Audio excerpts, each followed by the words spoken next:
the transformation from going from, full-time public school educator into full-time investing, it was really a mindset shift of what is my greater contribution in this world and who am I serving and how am I helping them? All right. So, Julie, thank you today for coming. I'm so excited to be conversating with you today.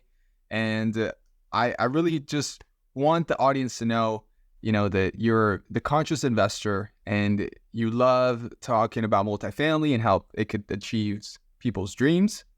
So I just wanted to welcome you and thank you.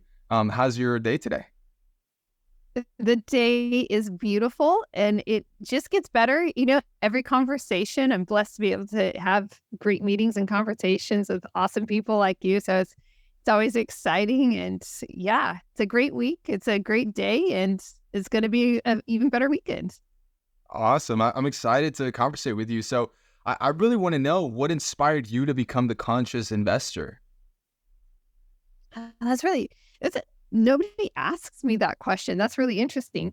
I didn't start out with the name The Conscious Investor. I actually began with ask me how I know multifamily stories of struggle to success, which is a big mouthful to say.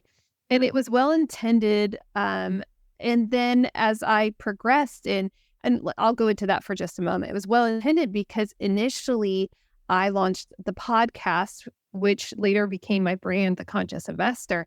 I launched it because I'm literally looking out to mountain ranges out my window in front of me right now. I live in the middle of nowhere on the Canadian border, and I was still a public school teacher. I didn't have access to meetup groups because a 2.5 hour drive one way was too much on a weekday. Like I would struggle to wake up and be an effective, educator the next day. And so, I was just trying to find a solution. How do I pursue what I believe is my greater contribution from this little tiny remote town on the Canadian border? And I landed on launching a podcast. Then I was creating that podcast, getting everything ready over a winter break. And I attended a Rod Cleef's event in LA of January of 2020, very pivotal moment in my life. And in doing so, I was still trying to figure out, what am I going to call this podcast? And he kept saying, ask me how I know. And that was exactly the heartbeat that I wanted for my podcast was, I don't want to repeat other people's mistakes and I don't want others to. And so let's hear from people's mistakes and then let's learn, let's get learned up real fast. Because people go from mistakes to success, right? If they're doing it well. Over time, the podcast shifted as I shifted. And I always have a mindset episode and I always have an investor interview. And I'm out hiking. One of my really good friends was escaping California fires and smoke.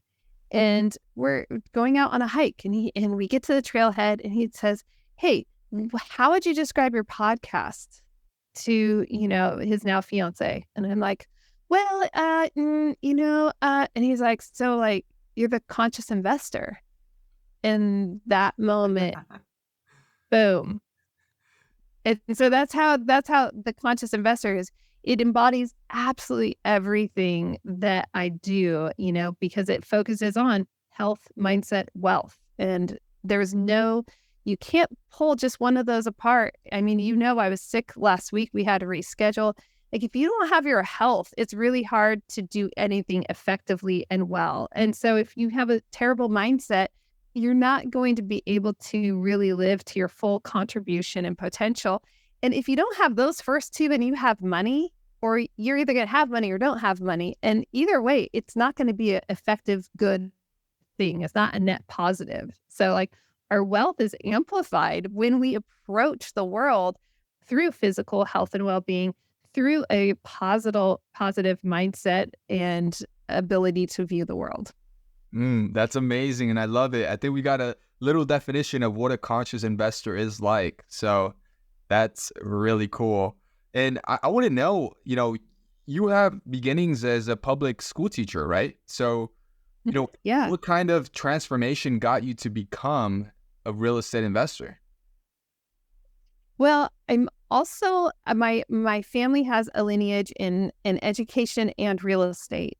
And so I'm third generation. My company is Three Keys Investments for a reason. Third generation in real estate. First generation to really take investing in this seriously. And as a public school teacher, I actually house hacked in my early 20s. Bless my dad's heart. He worked hard to help me get my first house in the early 2000s in a very hot market of California. Anyway, I did the house hack thing, and my husband and I picked up houses and rented those out. So it was an interesting process. But the transformation from going from full-time public school educator into full-time investing, it was really a mindset shift of what is my greater contribution in this world, and who am I serving, and how am I helping them? Where am I called to be? So it required just raising my level of awareness and understanding as to I can educate, serve, and support people as adults just as much as I can educate, serve, and support children. But I also see that if I can support adults and I can educate them and I can empower them, leadership, and parents are leader. Anyone who has children, they're the leaders, and it's trickling down. I'm like, wow, the net effect is going to impact the world faster than if I continue in this public, as a public school teacher. I can wait, and those are mature, and that's really great. But if I can help people find this financial peace and stability that a lot of people are looking for, that changes the environment for kids. That changes the type of home. That changes the type of family they have. Because most arguments in households revolve around finances and taking out the trash. But, it's like, if we can provide some stability there, now we're changing the environment that kids are growing up in. Yeah, that's really cool. So you decided to go to help parents and adults, and so they could trickle down on everybody else. That's amazing. So as a school teacher previously, how has your investment strategy changed? It's gone bigger. So I understand bigger is better. And part of that change, really shifted when I realized after we had our second child, I'm like, there's so much vulnerability when you have single family homes, and it's transactional, and it's a 1-to-1, one unit to one resident ratio, versus if we have multifamily, okay, great. Now I have, 100 residents. I have a business plan, and I know that there's going to be a attrition rate. And so it created this balance. And that's really that transition from single family into multifamily, into large assets. That was just the biggest transition in my investment philosophy and thinking. And it's an important one to make. And now we've even evolved that so much further because we don't invest in where I live. There really aren't apartments to invest in where I live.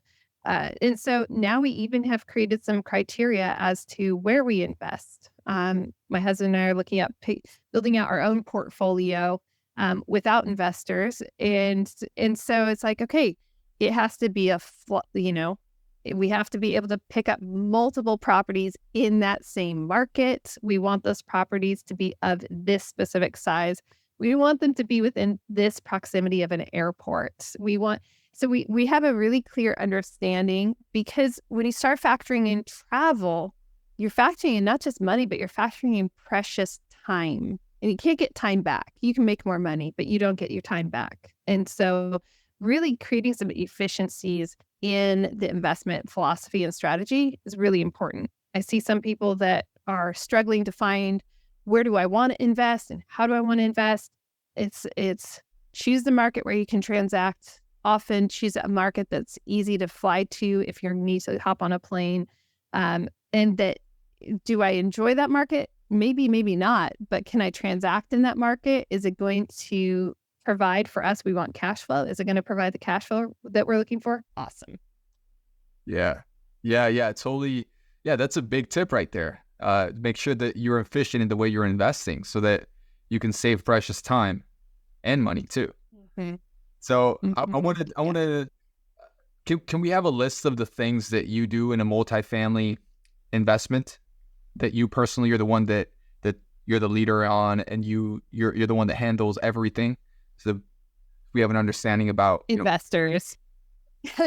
That's what I do. I navigate and empower investors. I have partners that take care of acquisitions, that take care of asset management, right? Like stay in your lanes, do them well, because someone who is communicating with investors and typing up sometimes sensitive investor communications and ensuring that the investors are aware of what's taking place, that's a very unique skill set and a very unique temperament compared to someone who is analyzing and staying, in the quietness behind spreadsheets. They're very different profiles, generally speaking. So I navigate and I support investors. I provide a lot of education to investors. I have that availability so that investors that are current investors or investors that are, interested in maybe I want to partner in with your company and invest with you guys.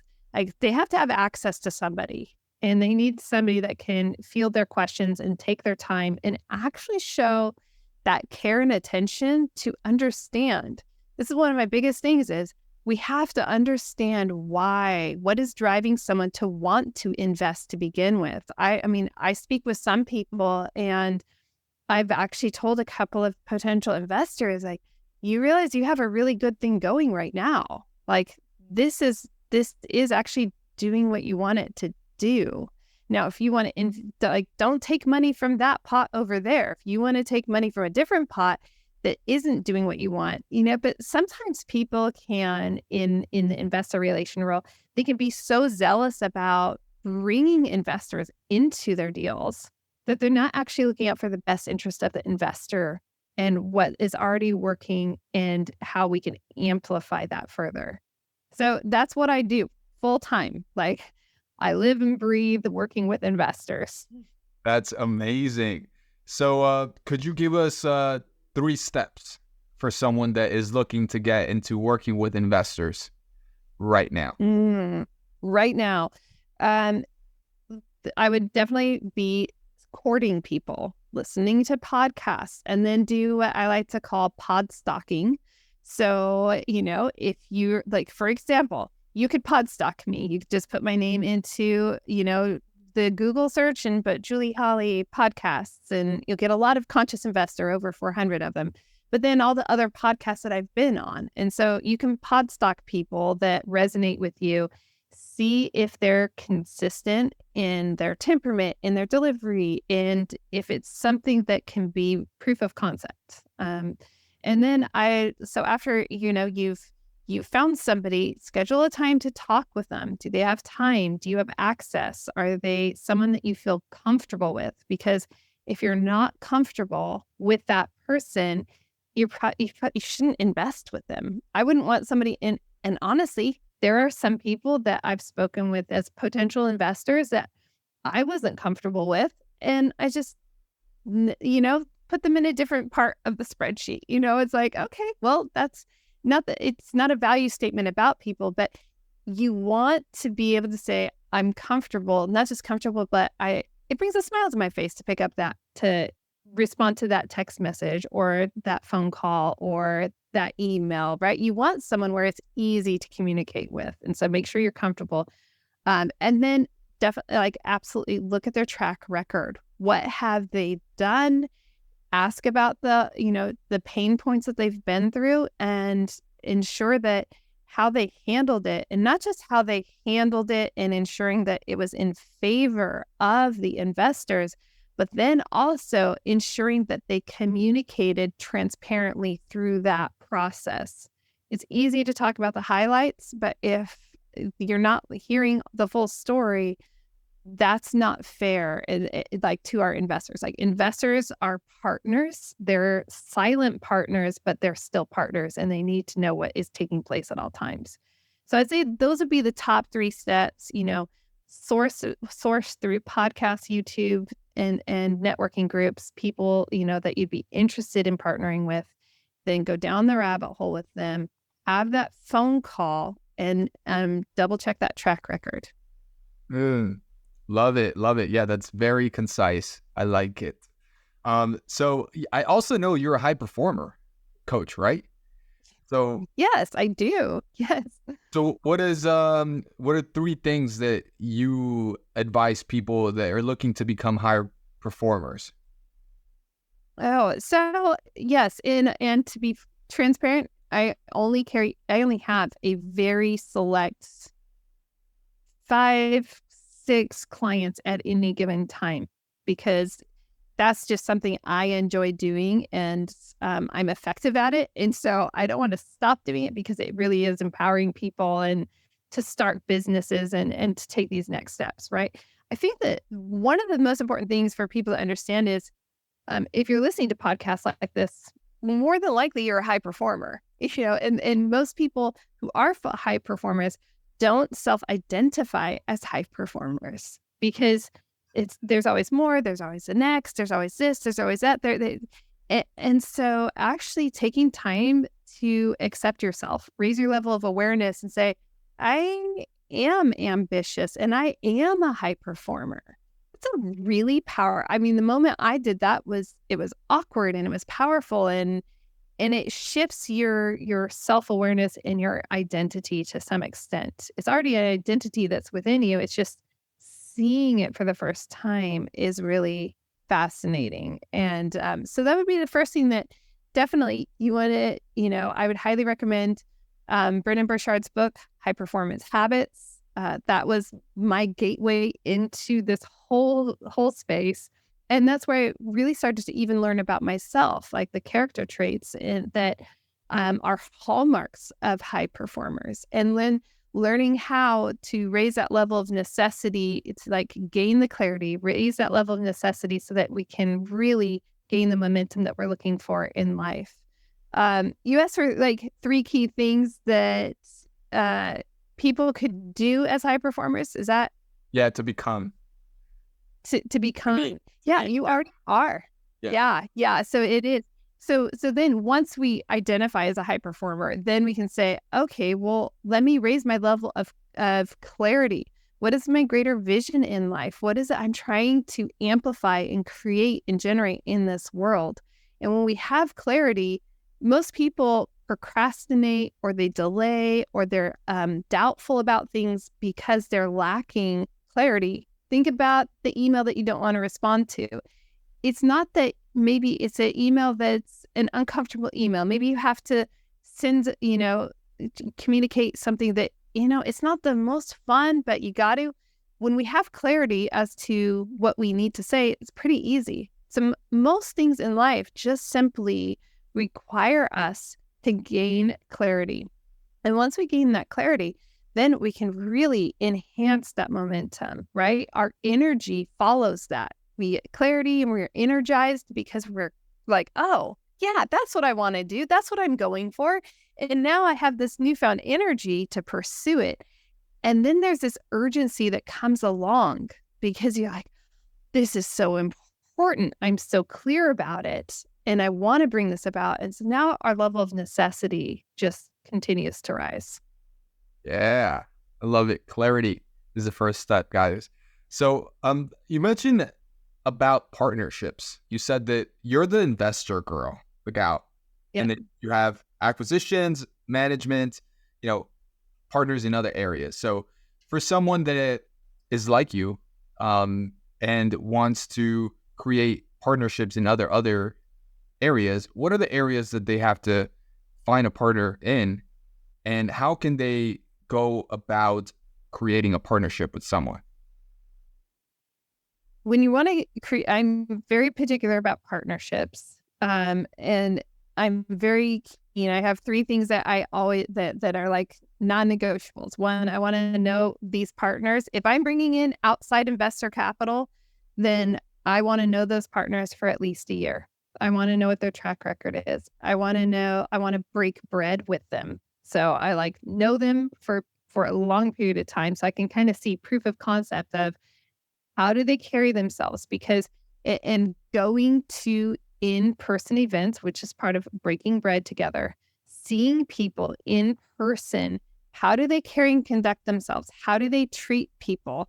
How do they, engage with people? Or maybe they do, maybe they don't. But being able to actually see people real time is really important. And events provide a fantastic springboard.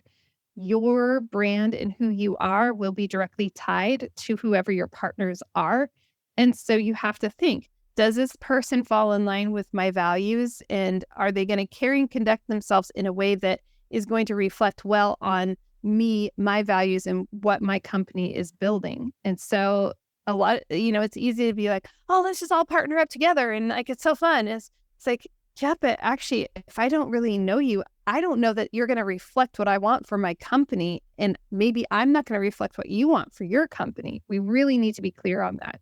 I also suggest creating some type of small content together. Podcast episodes are a great way to do this, but something where outside investor capital is not involved. Maybe it's creating a lead magnet together. Maybe it's a podcast.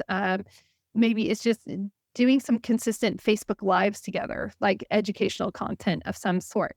But just having those meetings, you get to see, how do they communicate? Do they respond to my emails? Do they show up on time? Do I like how our energies are working together on all of this? These are just great ways to just test the waters on partnerships. And yeah, it does take more time.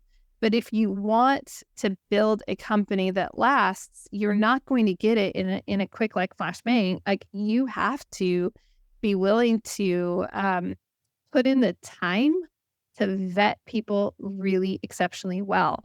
And knowing people exceptionally well also means knowing ourselves really well. So you were asking, well, how do I know who the other partners are? How do I know who else I want to have, fill in the gaps? Well, that's where you have to know yourself. For me, I knew myself very well before going into multifamily. And I know that I love people. I love educating people. I love serving and supporting people. I already knew instantly when I learned about syndication that I wanted to be an investor relations specialist. Like, that's all I want to do. That's who I want to serve and how I want to do it. I also know that I don't like spreadsheets. I can do it, but it's an energy negative, not an energy positive in my life. And I avoid tasks there are some tasks you have to do, but I would generally avoid tasks that are energy negative because that's not my zone of genius. And when we operate in our zone of genius, we can move mountains and we can do it really efficiently and do it really well. And so I partner with people who their zone of genius is, acquisitions. Their zone of genius is management, asset management and such. Like, let's get you guys dialed in, and everybody's been happy, and it's a lot of fun. There was one more piece I was going to add on that, which is understand. Yeah, but I think I should like, hey, I want to hear what you have to say too, Julian. Yeah. I totally agree with what you're saying. I know that there's 4 kinds of people. Usually it's the hunter, which is the acquisitions guy. It's the brain, that's the analytical spreadsheet underwriter. And then there's the manager, and that's the hammer, the operator. And then there's the money, and that's the capital raiser. So yeah, I definitely understand that, you have to get these people together, and their zone of genius has to be explicitly clear so that you guys can form a partnership that is in a symbiotic relationship and has synergy. And so yeah, I totally agree with you. And yeah, I also agree with the fact that you want to do something that is of a test to see if you guys work well together. So a podcast, working on a lead magnet, or doing some content together is something that you can do to see if you guys have the spark for both of you. And then that would allow the person and yourself to know if this is a relationship that you can go into for a long period of time, because usually there is a longer horizon for these partnerships. So yeah, I totally agree with what you're saying.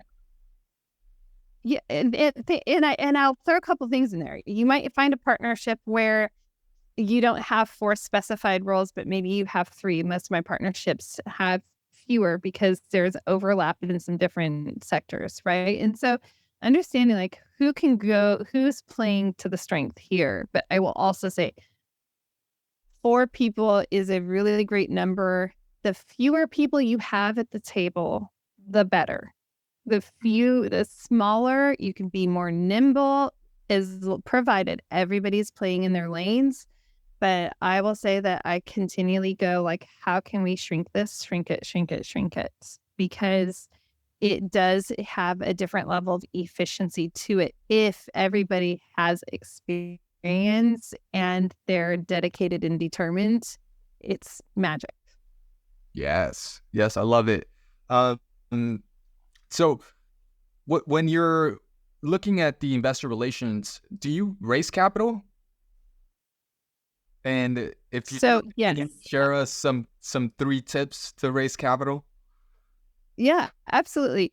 And I'm going to say very explicitly that there are a lot of SEC rules, Security and Exchange Commission, that have to be abided by at all times, right? And so a lot of it, I notice it now. I'm just going to be very blunt. Some people are getting sloppy out there and they're talking about their deals and their 506B deals, and they're talking about being capital raisers. And it's like, you can't just raise capital. That's not the only thing. Like you're in violation of the SEC rules, and you're going to find yourself potentially with a hand slap or something more. So it's really important that if you are an active investor who is part of the general partnership, you must be doing more than just simply bringing money to the table. Like you can't only be bringing investors to the table. And that's one of the things about if you can have a smaller general partnership team to where you're the only person that takes care of investors, and you bring in the investor capital and you're overseeing them and nurturing them and communicating with them. You're out on due diligence and you're part of regular asset management calls so that you're up to date on what's taking place. Now you've protected yourself. Now you're in compliance with, and I'm not an attorney and I'm not offering advice, just to be clear, but to just stay fully compliant, you want to be doing that. So I do bring capital to deals, to our investments. Definitely not the only thing that I do. In going out and bringing capital, it's about relationships, and all of life is about relationships. AI is proving that even more so, right? The more amplified AI becomes, the more we realize that people who are going to outlast in the world are people who know how to have relationships and to be relationship driven. And good business is done through strong relationships. So being present is really important, but it's always seeking to serve. So, finding investors is knowing who is it I want to serve. There are lots of investors in the world. Am I trying to serve people that are, at Grant Cardone's level, or am I trying to serve, people in public service, or am I trying to serve professionals? So like becoming extremely abundantly clear as to this is the target audience that I am going to focus on serving. That doesn't mean it's exclusive of anybody else. It just means all of my marketing, all of my messaging, everything is going to be towards this particular avatar. And I'm going to know what those person's pain points are and their psychology so that I can serve them. And I can maybe, educate them to a point to where they want to hop on a phone call with me. They have trust in me. And so building that trust with potential investors on social media platforms, through podcasts, is really powerful. Going to events to meet investors. I love meeting people in person, and I love going to events specifically to just network and meet potential investors. You never know who needs what. But as the saying goes, you serve and you help enough people get what they want, you will get everything that you need and more. And so really approaching it as from a service-based, the servant leadership role, right? Is how do I serve these people so powerfully that they do want to invest with me? That's really the foundation of everything that we've done with our company, and definitely the foundation that the first previous generations in my family's real estate, that was a heartbeat, is you always put your clients or your investors first, everything else will come to follow. I love it. I love it. So, bringing relationship to the table is a big part. And how is it that you are able to maintain relationships with people by serving them? Do you have a framework that you like to use, or do you have a strategy? What's your Well, so a lot of people will have very similar strategies, right? And that's where you have to say, this is where that relationships makes the difference, right? Because everybody has their email drip campaign, which don't neglect it. Email is actually super duper important. And as much as nobody likes having too many emails in their inbox, it is still like the most effective way to reach people. And so creating that relationship, having a drip email campaign that's something of value, if they're new, if your avatar is someone who is new to investing, then now you could be, dripping out content that educates them about the process, about the vocabulary involved. I happen to have one of these, and I created like a YouTube playlist that it links to so that, okay, great. These are short 3-5 minute videos that just explain to create clarity around how does this work? What are the roles? What are the responsibilities and all of that? So, staying in front of people through email, I personally choose to send a regular weekly email newsletter out. And that newsletter is different than most people's. It's not focused primarily on real estate. The primary focus is actually on mindset. It's about life. It's about philosophy. And it's also tied into real estate, but really supporting people on a more personal level and saying, well, here's a philosophy, here's thinking, and this is how it affects your health, your mindset, or your wealth. As a conscious investor, I have those 3 pillars that I can make sure. And when it comes to that, we can tie that into the real estate investing and how thinking in this way might be affecting and slowing down, inhibiting your investing. Here's another way of looking at it. So really looking at, again, going back to service, it's not about, if people can get all the mechanics, they have access to YouTube and podcasts and books and everything. So what makes you you? Like for me, I'm like, mindset is powerful. It's really important to me. Health is important to me, as is real estate investing. Bundling those together and sharing them in the Julie way that I do attracts a certain type of person into our ecosystem. And they happen to be the very best investors in the world. And I love them. So I'm like, it's working out. It's been a slower process. And I know some people just want to have their, email list that's 100,000. But guess what? My investors, they respond better when we have deals. They'll respond to a text message or a phone call more than they're going to respond to the email blast. New deal alert, new deal alert. Everybody's sending out new deal alerts. But how many people are picking up the phone and saying like, hey, I know that you expressed interest and you were expressing, something about the timing. I know you're exiting another deal. Maybe, I have this on the table. Actually knowing who your investors are and what they're looking for is really powerful. Yeah, that is amazing. I love how you know what you like to give to your investors to attract the right people. That's very important. So when it comes to, you mentioned something which I think is important to highlight, and it's serve first. And so these people that are attracted to you, they're looking for something. And so you know your audience better. So what are the dreams or the goals that the people that you look for are looking for to accomplish? And yeah. So most of our investors love their jobs and they don't want to leave their job. They enjoy what they do and that contribution.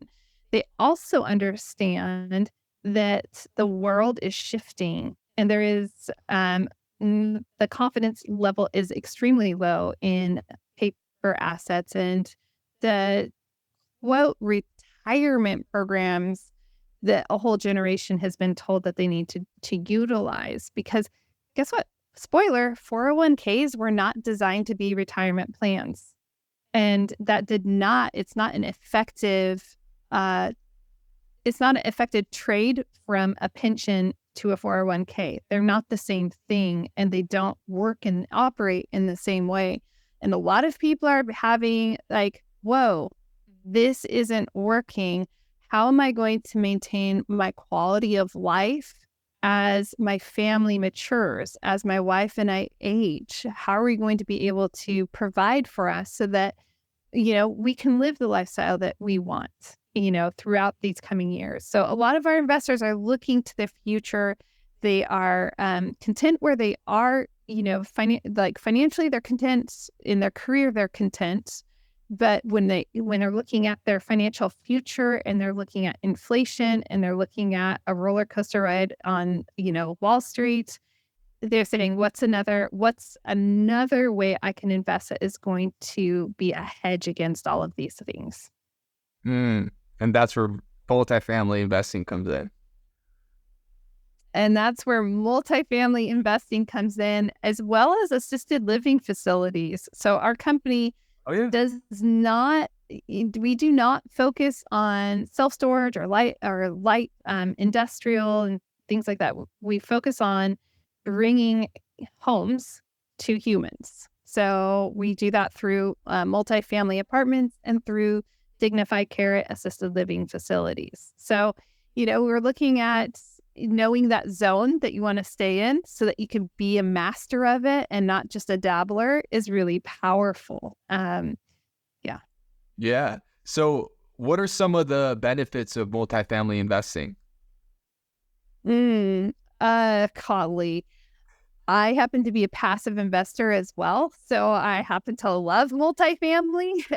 And your active investors should also be passive investors because you should drink the Kool-Aid that you're passing out to everybody. So I'll share from a passive investor side, I'll share what I love about it. Yeah. I love that I have a rock star team, by the way. They take care of this. I didn't have to do any of the work. I didn't have to develop the broker relationship. I didn't have to put the risk capital up. I didn't have to,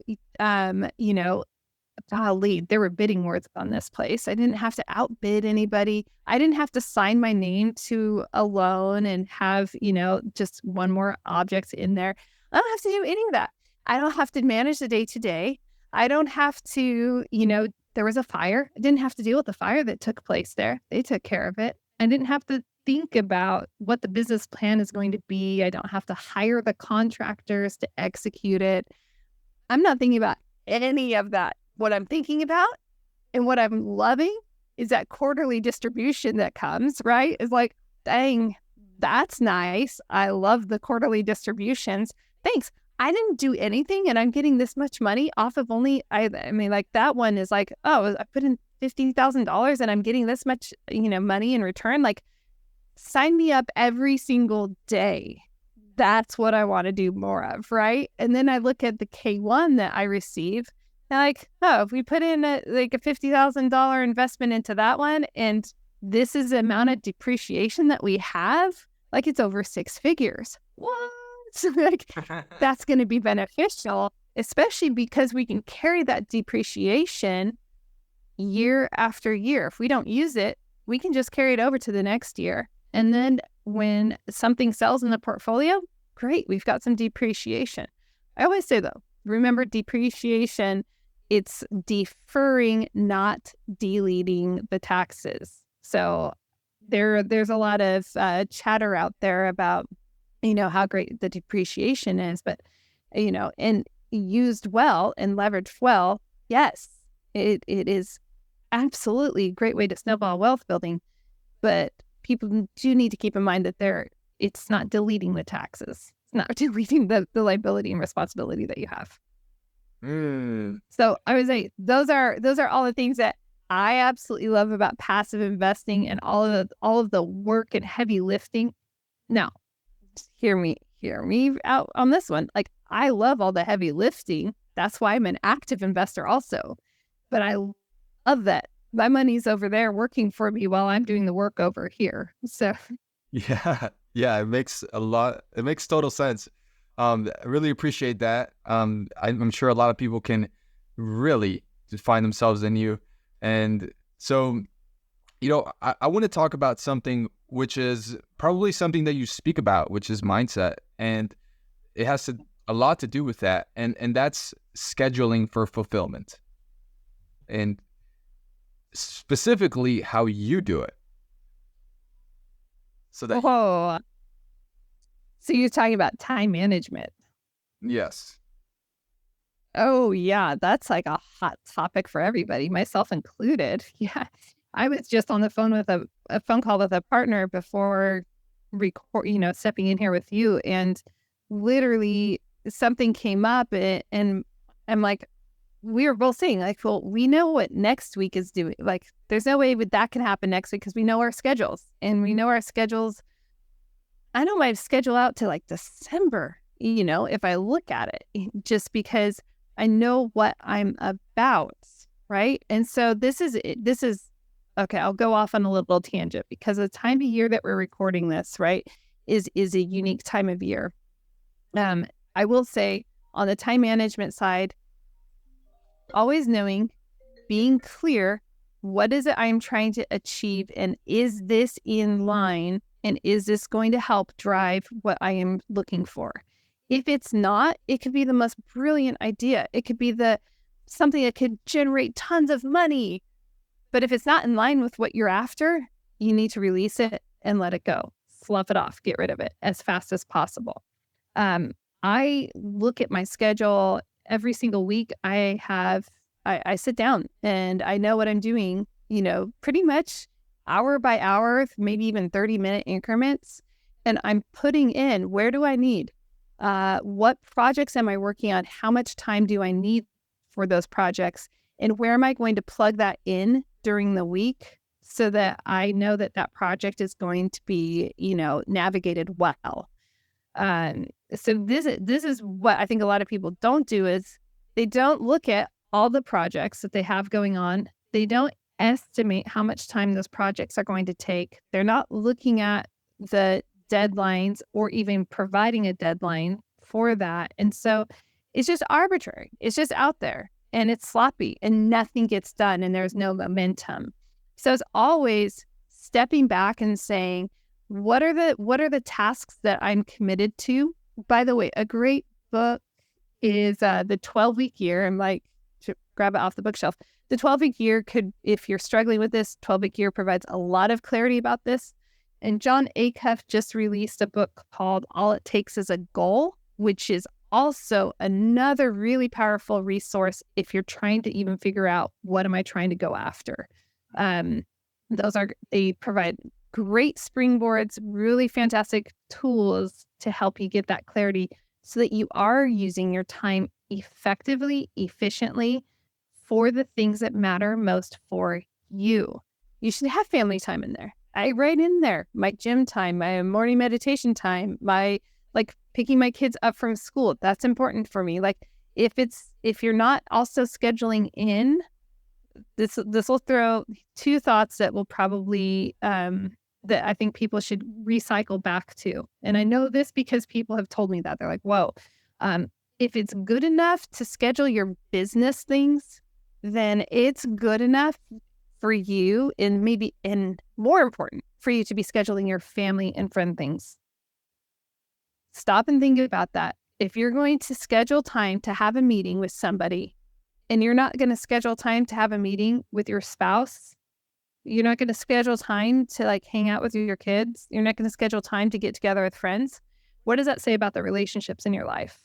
And so now you're going to be out of balance. And some people are like, well, I want that to be organic. It should be all natural. Like if they're really that meaningful. No, it's not. Because here's a second thought. Audit your calendar. Go back.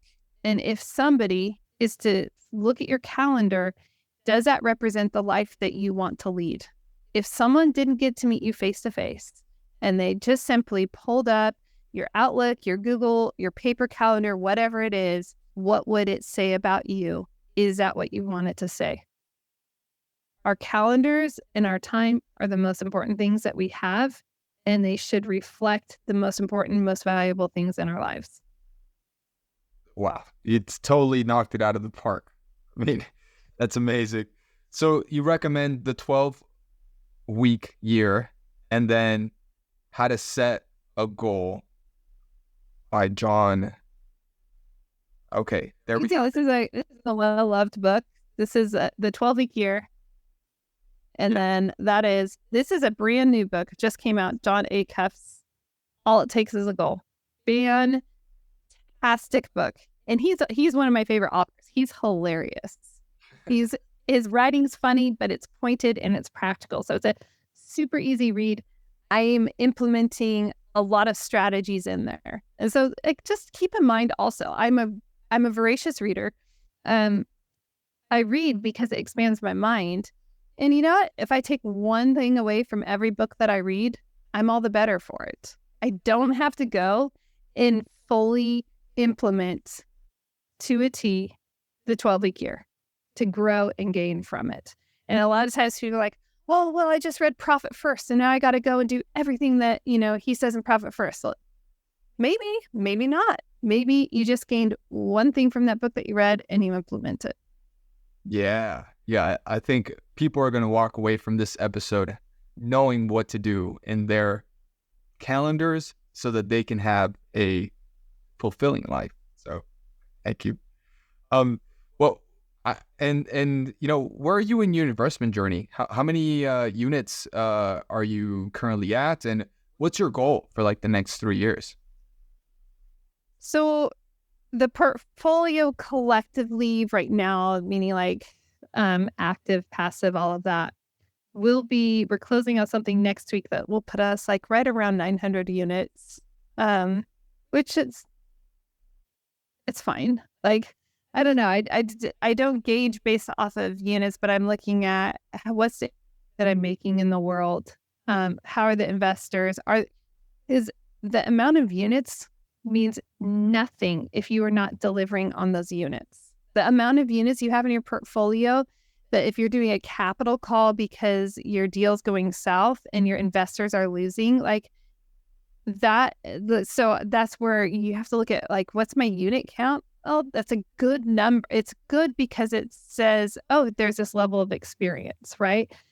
But then we also want to be looking at, are we performing for our investors? And that should be everyone's number one concern. Not how much money am I making off of this or how many units I have, but are we consistently achieving the performa, metrics that we, suggested when investors joined us? Because we have an obligation to those investors to do everything in our power to achieve those metrics. So that's more my focus. And, over the coming years, I always say, like, I don't ever plan on retiring. I'm on a mission, and the conscious investor is a movement because people are trapped in chasing the financial element, and then they're bankrupting all these other parts of their lives. They're bankrupting their health because they're not going to the gym because, like, well, I just got to do this little bit more so that I can, have this money. And then there's no and then.